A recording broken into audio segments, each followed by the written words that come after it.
So, Adam, as you think about when we might actually see Richard Sherman on the field dealing with some of the legal issues that he is dealing with, what is the team's plan in handling that?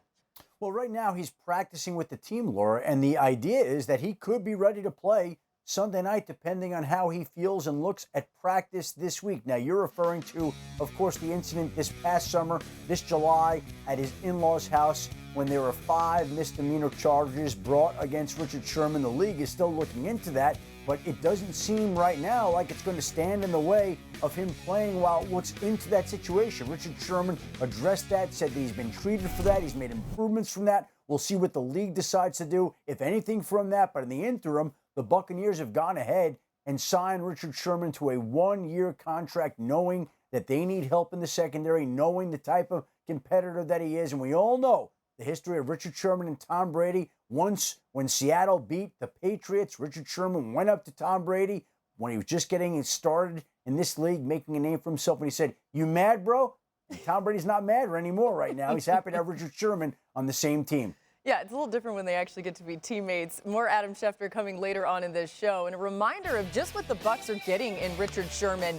His 36 interceptions, the most by any player since he entered the league in 2011. Now, listen, Marcus, the thing about it is you're saying solid because we know the greatness of Sherman maybe in the earlier part of his career. Maybe it's a little bit less certain at this point, but what do you think the Bucs are getting in him?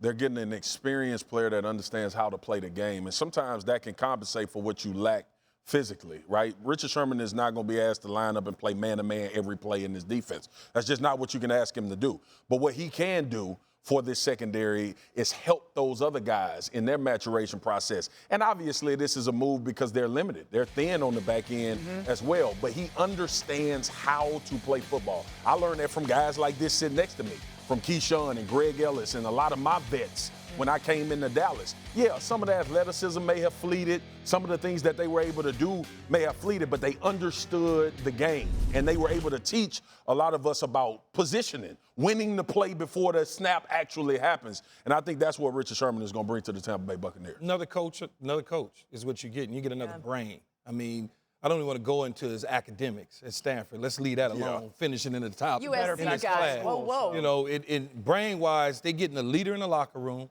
And like Marcus said, we really don't know what we're getting on the field. This signing is interesting because Richard Sherman's skill set does not fit the defensive scheme, traditionally what we think in Todd Bowles. Yep. But when you're a good defensive coordinator, you know what to do with him, where to put him at, how to tell him to do certain things, and he has an eye for the football. Turnovers is key for him. He's always around the football. Great things happen to him. You know, you remember what Coach Parcells always said, a guy like that, bad things happen to. But in Richard Sherman's case, good things. Always something good has happened. Fumbles, causing fumbles, interceptions, whatever the case may be. This team misses Sean Murphy-Bunting big time. Yeah. Their nickel who 100%. went out week 1. You know, I've watched the secondary. Whitehead's out, then Murphy-Bunting's out, then Carlton Davis is out for a second, and then Jamel Dean's out for a second. You know, it's like, if I'm speaking from an offensive perspective, if you told me I was playing against a defense and they lost their nickel or they lost their outside corner, I'd feel way better if they lost their nickel because he does so much. I want to move my receivers around, and that nickel just controls so much. It's a longer throw to the perimeter, obviously, than work in the middle of the field. And so I hope that Sherm kind of brings some veteran presence and solidity to that secondary. But they got to get healthy. And everyone keeps talking about the rush, that it's the same pressure as it was, just not sacks last year. Last year, the rush was tied to the coverage. And right now, they might be getting pressure, but dudes are open. Yeah. So if Sherm can just bring a little bit of a more sticky coverage mindset, the rush can get home a little bit. And that's why I think the move, in my opinion, think the rush is coming. Because there's no way if you think the rush isn't getting there, you're signing Sherm, no way. It's not locked down, you know? So I think that the staff and organization thinks the rush is getting there. The back end of the defense so often affects the front part of it as well in big ways. Thanks for watching ESPN on YouTube. For live streaming sports and premium content, subscribe to ESPN+.